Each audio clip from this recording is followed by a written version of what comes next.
Oke, untuk nomor selanjutnya, gula 0,1 mol merupakan zat non-elektrolit, yaitu gula ya, maksudnya non-elektrolit, dan 0,1 mol garam LX. Nah, ingat kalau garam itu biasanya adalah elektrolit. Dengan derajat ionisasi 0,25 masing-masing ini ya, dilarutkan dalam 1 liter air, di mana massa jenisnya itu 1 gram per mili. Jika penurunan titik beku larutan gula T derajat Celcius, maka penurunan titik beku larutan garam LX adalah, maka pertama kali kita harus tulis diketahui deh biar tahu ya. Di sini adalah, sebentar kita ganti. Nah, yang diketahui ini adalah gula yang merupakan non elektrolit. Molnya, simbolnya adalah N, 0,1 mol. Begitu juga untuk garam, yang ini garam, ini merupakan elektrolit. Nah, garamnya itu punya mol atau simbolnya N sama dengan garam LX ya. LX sama dengan 0,1 mol juga.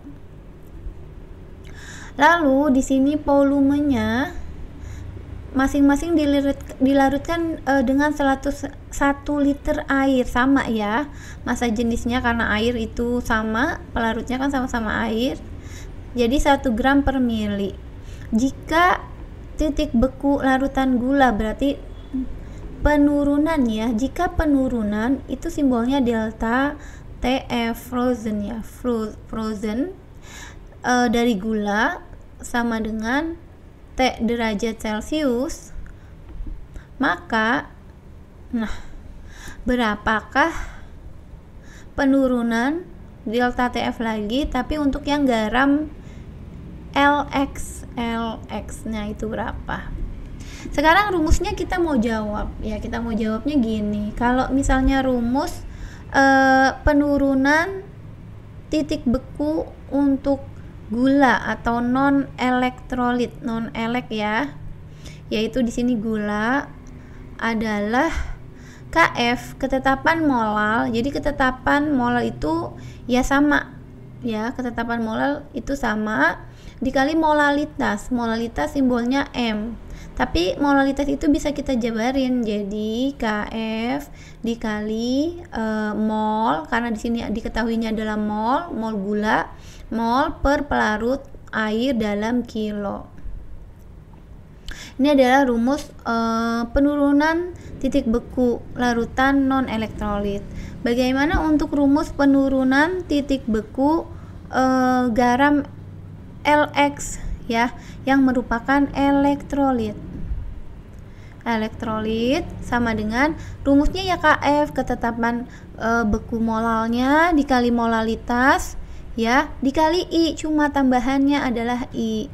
Nah, di sini KF rumusnya bisa dijabarin seperti di atas, N per pelarutnya dalam kilo dikali dengan I. Nah, sekarang diketahui penurunan titik beku gula kan T derajat Celcius, artinya ini delta TF-nya kan rumusnya sampai sini ya. KF dikali N per P ini disimbolkan dengan T derajat Celcius. Jadi kita tidak harus menghitungnya, langsung aja, ini kan sampai sini sama. Kenapa sama? Karena molnya sama, pelarutnya sama, 1 gram per mililiter, volumenya juga sama-sama 1 liter. Berarti ini sama ini adalah sama-sama T derajat Celcius. Tinggal dikali I atau faktor Van Hoff. I sama dengan rumusnya 1 tambah N dikurang 1 dikali dengan derajat ionisasi. Kita lihat ini derajat ionisasinya belum ditulis nih, ini adalah I ya, sebesar 0,25. Jadi kita cari dulu I sama dengan 1 tambah N dikurang 1. Nah, N itu kita cari lagi, N itu adalah garam LX. Kalau dia terionisasi akan jadi L plus tambah X min. Jadi dia jumlah koefisien kation yang positif dan anion yang negatif. I sama dengan N, ini alfa ya, 0,25 nanti masuknya, ini salah tulis nih tadi aku. Jadi derajat ionisasinya alfa bukan I ya. Jadi nanti di sini kita mau nyari I-nya nih. I sama dengan jumlah N-nya, yaitu jumlah koefisien positif dan koefisien negatifnya. Jadi di sini 1, di sini 1, jadi 2. Nah, maka masuk ke sini, N-nya jadilah 2. Ini kita hapus, untuk nilai N-nya kita masukin angka 2. 2 dikurang 1, alfanya berapa derajat ionisasinya? 0,25. 0,25. Seperti itu. Geser sedikit. I sama dengan 1 tambah 2 dikurang 1 itu 1 dikali 0,25, jadi 0,25 ditambah 1 ya 1,25, maka I nya ini masuk angka lah 1,25. T derajat Celcius dikali 1,25 ya sama dengan 1,25 T derajat Celcius, seperti itu. Berarti jawabannya yang D. Untuk nomor 12, pada pembuatan sirup, kekentalan diukur dengan mengamati titik didihnya. Penelitian menunjukkan bahwa sirup yang baik harus mendidih pada suhu 104 derajat Celcius dengan ketetapan Kb airnya, ketetapan didih ya, didih molalnya 0,5 derajat Celcius per molal. Jika sirup itu memakai gula pentosa dengan Mr 150, maka konsentrasi gula dalam sirup itu adalah berapa? Oke, sekarang kita tulis dulu yang diketahui dari soal. Diketahuinya adalah di sini titik didih TB. Ya, TB sama dengan 104 derajat Celcius. Nah, KB ya, ketetapan didihnya 0,5 derajat Celcius per molal Mr pentosa. Adalah, atau kita simbolkan pentosa itu gak usah lah ya, nanti aja deh, 150 ya. Lalu ditanyanya itu adalah konsentrasi, kadar atau konsentrasinya ya, konsentrasi gula. Nah, untuk menjawabnya kita mau dari tahapan TB dulu. Titik didih ya, TB sama dengan TB derajat. Oh sebentar, ini salah tulis ya, jadi seperti ini. Delta TB ya sama dengan delta TB itu kenaikan titik didih ya. Delta TB kenaikan titik didih sama dengan TB titik didih larutan dikurang TB derajat. Jadi titik didih pelarutnya.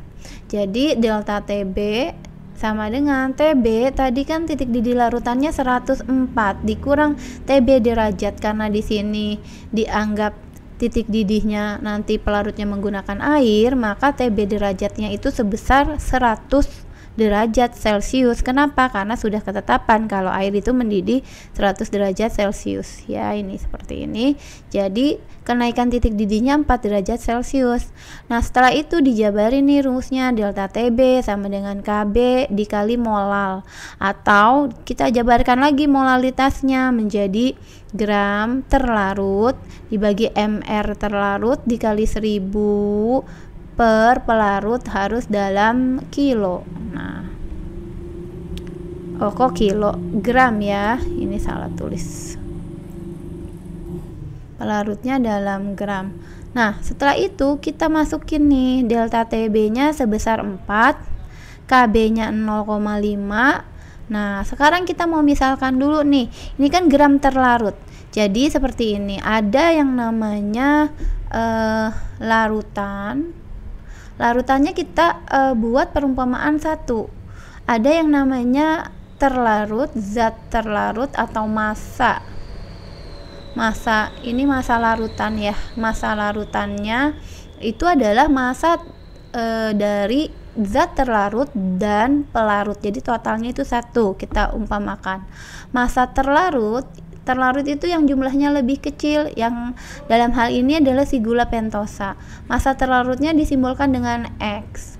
Jadi massa pelarut itu di sini air ya. Jadi massa larutan yaitu 1 dikurang dengan massa terlarut dikurang dengan X. gitu ya. Jadi di sini kita masukkan gram terlarutnya, berarti kan massa ya. Terlarutnya tadi kita simbolkan dengan X. Kita masuk di sini X dibagi MR 150 ya, karena kita nggak tahu massa pentosanya berapa. Dikali dengan 1000. Ini P itu adalah massa pelarut. Nah, massa pelarut tadi kita umpamakan 1 dikurang X per 1 dikurang X, karena 1 itu total dari larutan. Larutan itu gabungan antara terlarut dan pelarut. Oke, sekarang kita bagi dulu nih. 4 kalau kita bagi 0,5, 4 per 0,5 sama dengan gitu ya, X 1000X, 1000 kali X jadi 1000X. Kini kita hapus dulu. Ini 1000X, 150 kali 1 150, 150 kali X, ini kan seperti ini ya, 150 kali min X, jadi min 150X. Oke, ini kita geser ke samping deh ya. Setelah itu 4 bagi 0,5 hasilnya adalah 8 sama dengan 1000X per 150 dikurang 150X. 150 kali 8 1200 dikurang ini, jadi kita kali ke sini. Nah, ini kali silang ke sini ya. 150 kali 8 1200. Yang sekarang min 150X dikali 8 1200X. Jadi kita kali 1 sama dengan ini, anggaplah 1, satunya kali ke sini. 1 kali 1000X sama dengan 1000X ya. Lalu 1200 ke sini. Ini pindah, kita satukan semuanya, kita kumpulkan sama X. 1000X ditambah ini kan pindah ruas nih ke kanan, 1000X ini kan min berubah tanda jadi positif, jadi plus 1200, jadi 1000X tambah 1200X 2200X. Lalu kita geser 1200, berarti kan X sama dengan ya 1200 nya dibagi yang di sini, dibagi ini 2200. Ini tinggal coret 12 dibagi 22 hasilnya adalah 0,545 ya. Lalu nah, setelah dari sini kita geser ke sini 0,54. Ini belum selesai ya, karena kan yang dicari dengan konsentrasinya. Berarti karena di sini konsentrasi gula dalam sirup, maka 0,54 ini adalah X tadi kan ya, massa terlarut atau X. Karena kan gula itu massa terlarut. Jadi gula atau terlarutnya itu konsentrasinya adalah berarti X itu kan 0,545 dibagi dengan totalnya larutan dalam sirup. Larutan itu tadi kita misalkan 1 per 1 kali 100%. Jadi dapat deh, ini mundur 2 kali 1 2, jadi 54,5%. Kita cek jawabannya, 54,5% adalah yang D. Seorang siswa melakukan percobaan untuk menyelidiki titik beku larutan CONH2 2 kali. Ini adalah rumus kimia dari urea dan larutan MgSO4 magnesium sulfat seperti pada gambar berikut ini. Nah, ini gambarnya ya, ada 2 larutan. Hasil percobaan menunjukkan bahwa titik beku larutan urea adalah minus 1,86 derajat Celcius, sedangkan titik beku larutan MgSO4 adalah minus 3,72 derajat Celcius. Jika MrCONH2 2 kali 60, MrMgSO4 sama dengan 120, dan massa jenis air adalah 1 gram per mililiter, nilai tetapan penurunan titik beku molal atau disebut KF kedua larutan adalah berapa? Ini kita bisa cek untuk mencari titik beku molalnya atau KF-nya satu-satu ya. Misalnya kita mau cek deh dari yang lebih rendah nih, misalnya titik beku urea. Nah, ini urea itu titik beku itu disimbolkan dengan TB sama dengan minus 108 minus 1,86 derajat Celcius. Di sini ada nih untuk urea ya, yang ini bagian urea, ini bagian dari MgSO4. Urea berarti massa urea M urea sama dengan 30 gram. Lalu ada volume air adalah 500 ml. Lalu di sini ada juga titik beku MgSO4. Oh, ini massa jenis air ya. Massa jenis air itu 1 gram per mililiter. Ini kita bisa buat seperti ini. Sedangkan titik beku ini urea. Tb ini titik beku MgSO4 deh, magnesium sulfat, minus 3,72 derajat Celcius. Mr-nya itu sebesar 120 ya. Sedangkan masanya atau MgSO4 sama dengan 30 gram juga. Hanya di sini dia airnya itu, volume airnya untuk MgSO4 adalah 250 ml. Oke, sekarang kita cek di sini. Yang pertama ditanyanya dulu deh, kita tulis Kf ya. Ketetapan molal untuk titik bekunya. Nah, di sini kita jawabnya adalah ya, kita harus cari dulu delta Tb, penurunan titik beku ya. Penurunan titik beku rumusnya adalah titik beku pelarut murni, di mana di sini adalah air, pelarut murninya dikurang dengan Tb dari ini. Untuk urea dulu deh, kita mau cari satu-satu ya. Tb urea seharusnya sih sama ya Kf-nya antara urea dan MgSO4. Kenapa? Karena kan pelarutnya sama-sama air, jadi kita bisa mencarinya di satu aja, di urea aja atau di MgSO4 aja. Nah, di sini adalah minus 1,86 sama dengan Tb derajat. Oh sorry, ini salah tulis, kan yang ditanya, yang diketahui Tb urea ya. Sebentar, ini kita delta Tb urea sama dengan Tb derajat. Nah, untuk titik beku air, ingat sudah ketetapan titik bekunya tuh 0 derajat Celcius ya untuk air. Urea ini udah dikasih tahu minus, ini kan dikurang, nah dia minus lagi 1,86 karena minus ini memang titik bekunya, sedangkan ini rumus. Jadi min ketemu min plus, jadi 1,86 derajat Celcius. Ini kita turunin sedikit.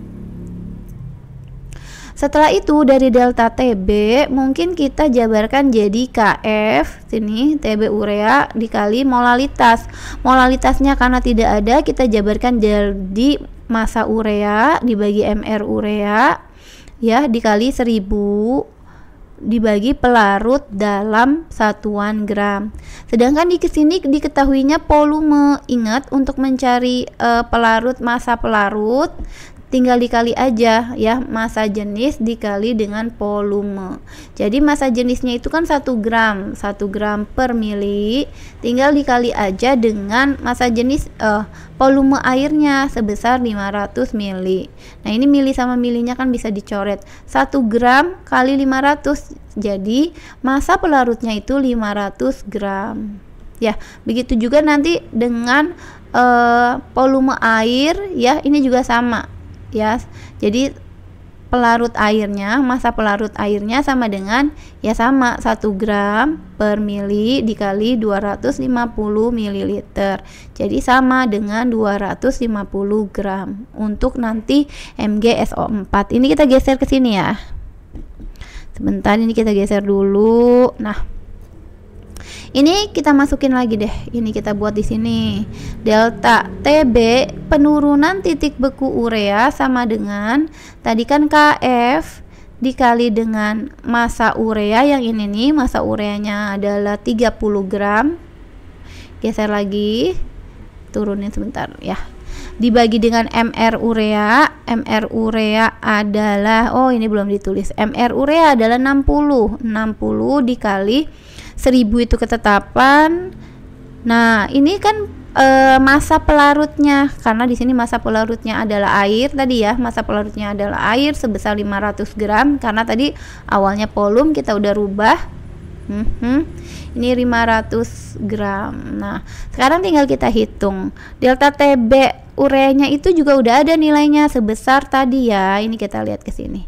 Delta TB 1,86 derajat Celcius. Jadi ini kita rubah angka aja langsung ya. Jadi kita rubah angkanya menjadi, sebentar, ini kita hapus, kita ganti jadi 1,86 ini delta TB 1,86. Oke, sekarang kita hitung. Ini dibagi ini sisa 2, ini dibagi ini sisa 2. Nah, 2 sama 2 bisa habis nih. 2 dibagi 2 ya habis. Jadi 1,86 derajat Celcius per molal ini merupakan ketetapan atau tetapan penurunan titik beku molal atau KF-nya. Nah, ini udah dapet. Jadi jawabannya adalah yang B. Nah, mol. Nah, jadi di sini Celcius per molal ya. Oke, nanti kalau kamu mau memastikan menggunakan MgSO4 pasti hasilnya akan sama ya, sebesar 1,86 juga. Kalau kita mau buktikan sebesar seperti ini. Misalnya tadi titik bekunya minus 3,72, jadi delta TB untuk MgSO4 itu sama dengan ya, kalau kita mau buktiin tadi titik beku air 0 dikurang minus 3,72 dulu, prosesnya seperti ini, jadi positif 3,72. Setelah itu sama rumusnya, delta TB MgSO4 sama dengan ya gram atau massa terlarut ya. Massa terlarutnya siapa? Massa terlarutnya adalah MgSO4 ya, dikali dengan 1000 per massa pelarut dalam gram. Jangan lupa karena MgSO4 itu merupakan elektrolit, jadi ditambah rumusnya dikali dengan I. Nah, I di sini sama juga N. Kenapa?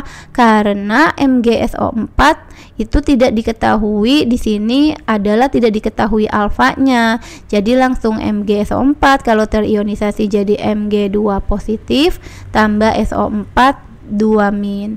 Jadi N itu adalah jumlah koefisien positif dan negatif atau kation dan anionnya. Di sini 1, di sini 1, 1 tambah 1 2. I sama dengan N, jadi nanti I-nya bernilai 2. I sama dengan N sama dengan 2. Loh, tadi kalau ini kenapa tidak digunakan? Karena urea ya di sini. Yang urea ini cuma sampai sini, tidak dikali dengan I karena urea merupakan larutan non elektrolit. Jadi memang harus dihafal siapa yang elektrolit atau siapa yang non elektrolit. Nah, sebentar, ini kita tinggal masukkan ya angkanya.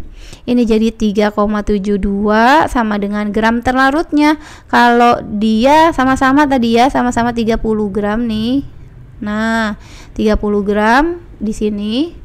30 mR-nya adalah 120 dikali 1000. Pelarutnya tadi 250 gram jadinya ya. Dikali I sama dengan N, jadi dikali 2. Ditambah ya. Oke, sekarang kita lanjut. 30 bagi 120 ini 1, ini 4. 1000 bagi 250 ini 4 ya. Sedangkan ini kita bisa bagi lagi, 4 dibagi 4 habis, sisa 2 ya. Oh, ini jangan lupa nih dikali KF dong ya. Ini kelupaan. Pasti selalu KF dikali konsentrasi molalitasnya lalu dikali I. Ini KF-nya lupa. Berarti ini kita hapus deh ya. Ini kita hapus nih, ditambahin KF sama dengan KF gitu ya. Nah, setelah itu kita geser lagi deh ya. KF dikali 2 jadi 3,72 sama dengan 2 KF. Nah, maka KF ketetapan molalnya jadi 3,72, tinggal dibagi aja 2, jadi hasilnya 1,86 derajat Celcius per molal. Jadi pasti sama ya untuk tetapan penurunan titik beku molalnya karena menggunakan pelarut yang sama, yaitu sama-sama air. Sebanyak 60 gram urea, MR-nya 60, dilarutkan dalam 72 gram air, MR-nya 18 ya untuk air. Jika tekanan uap pelarut murni pada suhu 20 derajat Celcius adalah 22,5 mm higrarium atau mmHg, maka tekanan uap larutan pada suhu tersebut adalah berapa? Kita tulis dulu deh yang diketahuinya apa ya. Sebentar, ini kita ganti dulu. Nah, diketahui dari sini deh, boleh. Diketahuinya adalah massa urea, kita simbolkan dengan Mu. Massa urea Mu 60. MR-nya juga ini 60 gram, MR-nya juga 60, berarti MRU urea itu 60 juga. Massa air itu adalah pelarut, jadi massa pelarut air MPa itu 72 gram, sedangkan MR pelarut airnya adalah 18. Lalu jika tekanan uap pelarut murni pada suhu 20 derajat Celcius ini tidak kita tulis karena ini hanya keterangan suhu saja. Nah, di sini adalah kita tulisnya tekanan pelarut murni ini nih. Jadi P0 ya, disimbolkan dengan P0 sebesar 22,5 mm Hg. Suhunya kenapa tidak ditulis? Karena percobaan itu dilakukan pada suhu 20 derajat Celcius seperti itu dan tidak digunakan nanti untuk menjawab soal ya. Oke, yang ditanya adalah tekanan uap larutan. Nah, tekanan uap larutan disimbolkan dengan P. Jawab. Untuk P sama dengan fraksi mol pelarut, tinggal kita kali dengan pelarut murni, yaitu P0. Nah, ini disebutnya P0. P0-nya udah ada 22,5 mmHg. Fraksi mol pelarutnya belum ada, tinggal kita jabarkan aja. Jadi ini dijabarkan lagi rumusnya. Mol pelarut dibagi dengan mol pelarut tambah mol terlarut. Tinggal dikali aja nih. Dikali aja dengan pelarut murninya. Kita cari satu-satu dulu ya. Mol pelarut kita buat di sini, mol pelarut. Rumusnya adalah massa dibagi dengan MR.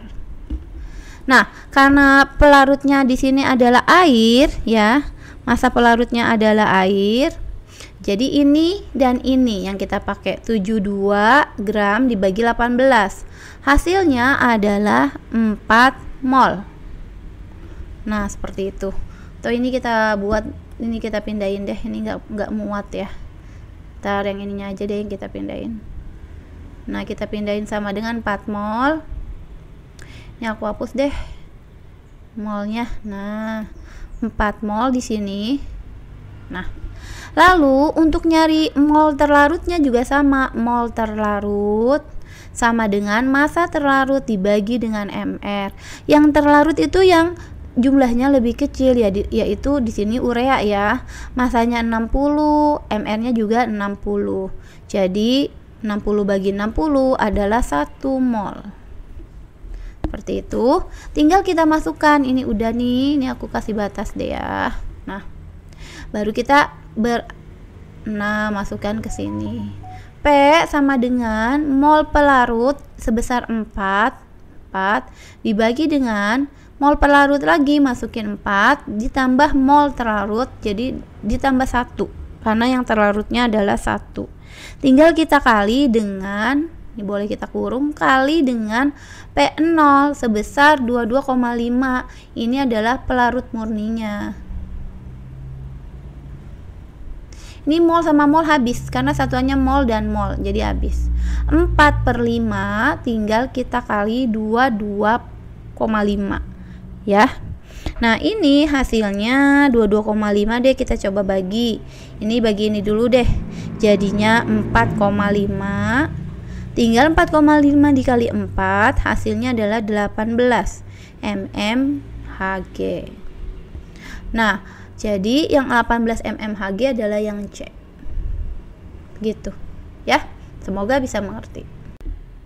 Perhatikan larutan garam berikut. Di sini ada 5 larutan garam dengan konsentrasi yang sama-sama 0,5 molal.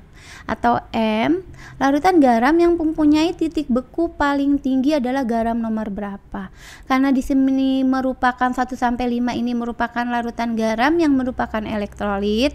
Nanti karena konsentrasinya sama, maka yang mempengaruhi adalah faktor Van Hoff, di mana hubungannya dengan N.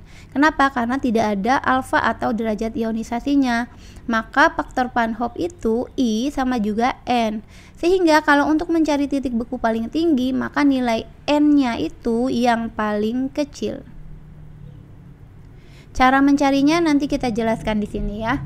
Pertama-tama harus tahu dulu kalau TF itu adalah frozen. F itu frozen, jadi titik beku sama dengan titik beku pelarut murni TF0 dikurang delta TF, penurunan titik beku ya. Dari titik, misalkan gini deh, kalau misalnya TF-nya, kalau air kan membeku pada suhu 0 derajat Celcius dikurang, nah ini yang kita cari delta TF, penurunan titik bekunya berapa. Kalau dia minta paling tinggi, berarti kan harus delta TF-nya harus yang paling sedikit. Misalkan kita masukkan angka 2, jadi 0 dikurang 2 jadi minus 2, 0 dikurang 3 jadi minus 3, minus 2 dengan minus 3, maka paling tinggi yang minus 2 karena nilai titik beku itu adalah minus ya. Tapi kalau nanti titik bekunya positif ya seperti biasa. Oke, sekarang delta TF itu kalau kita mau jabarkan lagi, rumusnya adalah KF, ketetapan molal beku, dikali molalitas dan atau konsentrasinya dikali dengan I. Sedangkan I itu di dalamnya ada 1 tambah N dikurang 1 dikali dengan alfa. Seperti itu ya. Jadi nanti tinggal kita lihat, karena alfanya tidak ada, tinggal kita buat aja I sama dengan N. Yang ini I sama dengan N, kita cari N yang paling kecil karena kaitannya dengan delta TF. Karena KF pasti sama, larutannya dianggap sama pelarutnya. Misalkan air, KF-nya pasti sama. Untuk molalnya 0,5 molal itu juga sama. Kalau cari I-nya bagaimana? I-nya yang ini, I sama dengan N yang paling kecil. Oke, kalau besi 3 klorida, sekarang kita masuk ke materinya. Untuk nomor 1, besi 3 klorida itu FeCl3. Terionisasi jadi Fe3 positif. Ya, ini besi 3 tambah 3 Cl minus. Nah, N itu adalah, ini koefisien positifnya 1, koefisien negatifnya 3. 1 ditambah 3 jadi 4. Yang kedua, natrium sulfat Na2SO4. Berarti di sini Na-nya 2 ya, ada angka 2, 2 Na positif tambah SO4 2 minus. Sehingga N-nya itu 2 tambah 1. Jadi koefisien positif tambah koefisien negatif. Ini hasilnya adalah 3 ya. Maka yang 4 sama yang 3 ya, yang paling tinggi adalah 3 karena 0 dikurang 3 jadi minus 3. Dibanding 0 dikurang 4 jadi minus 4. Yang ketiga adalah ya magnesium nitrat MgNO3 2 kali. Jadi Mg-nya 2 positif ditambah 2 NO3 negatif. N-nya ya di sini kan koefisiennya 1 karena 1 kan biasanya tidak ditulis. 1 tambah 2 jadinya 3 ya. 1 tambah 2 3. Yang keempat, kalium iodida Ki terionisasi jadi K positif tambah I min. Di sini koefisiennya masing-masing 1 ya karena tidak ada angkanya. Jadi totalnya adalah 2. 1 tambah 1 jadi 2. Ini kita mundurin sedikit. Kelima adalah aluminium sulfat Al2SO4 3 kali. Terionisasi akan jadi 2 Al3 positif ditambah 3 SO4 2 min. Sehingga di sini 2, di sini 3. 2 tambah 3 jadinya 5. Nah, kita harus cari nilai I kan pasti sama dengan N yang paling kecil. Nah, 4, 3, 3, 2, 5. Paling kecil adalah yang 2. Jadi jawabannya yang nomor 4. KI. Ya. Oke, untuk tekanan osmotik kali ini kita akan bahas soalnya sebagai berikut. Jika tekanan osmotik dari 500 ml larutan fruktosa atau C6H12O6 suhunya 32 sebesar 2 atm, maka massa fruktosa yang terlarut itu akan sebanyak berapa jika tetapan gasnya 0,082 liter atm per mol Kelvin. Nah, kali ini jika tekanan osmotik itu dari 500 ml. 500 ml ini adalah volume, berarti volume 500 ml. Lalu ada MR fruktosanya ya, 180, suhu sama dengan 32. Tinggal ditambah aja 273 biar Kelvin ya, karena suhunya harus dalam Kelvin. Jadi 305 Kelvin. Setelah itu tekanan osmotiknya itu 2 atm, 2 atmosfer, berarti P ya simbolnya 2 atm. R-nya ini adalah tetapan gas 0,082. Ini SI ya, satuan internasional, yaitu ini. Yang ditanyanya adalah di sini massa fruktosa yang terlarut, berarti M aja ya simbolnya. Oke, untuk menjawabnya kita jawab di sini. Rumus tekanan osmotik adalah kita buat tekanan osmotik sama dengan molaritas MRT. Nah, kenapa cuma sampai MRT aja? Karena fruktosa itu termasuk non elektrolit. Nanti kalau dia elektrolit ditambahin aja dikali I. I itu adalah faktor Van Hoff, yaitu 1 tambah N dikurang 1 dikali derajat ionisasi ya. Contohnya NaCl, MgCl2 dan lain-lain sebagainya. Oke, kita lanjut ya. Tekanannya adalah 2, berarti 2. Molaritasnya tinggal dijabarin. Yuk, kita jabarin. Rumusnya adalah massa dibagi MR terlarut dikali dengan 1000 per volumenya dalam mililiter. Nah, dikali R dikali tetapan gas dikali suhu. Ini kita turunin sedikit. Tekanannya adalah 2, masanya yang ditanya, ini kita buat masanya yang ditanya, per MR-nya 180 dikali dengan 1000 dibagi dengan volume 500 ml dikali dengan tetapan gas 0,082 dikalinya dengan suhu 305 Kelvin. Oke, tinggal kita perhitungannya aja ya. Ini kita mau kali buat seperti ini deh. Ini bagi ini kan 2 bagi 2 sisa 1 ya. 1 kali 180 sama dengan massa kali 0,082 kali 305 itu sebesar 25,01 karena dikali M ya 25,01 M. Jadi M-nya bisa nih 180 yang di sini tinggal kita bagi 25,01. Jadi masanya dapat. Ini 7 sebesar 7,19. Nah, ini kita bisa bulatkan jadi 7,2 gram karena desimalnya 1 ya di belakang. Oke, kita lihat dari soal pilihan gandanya adalah 7,2 gram yang A. Oke, ini adalah jawabannya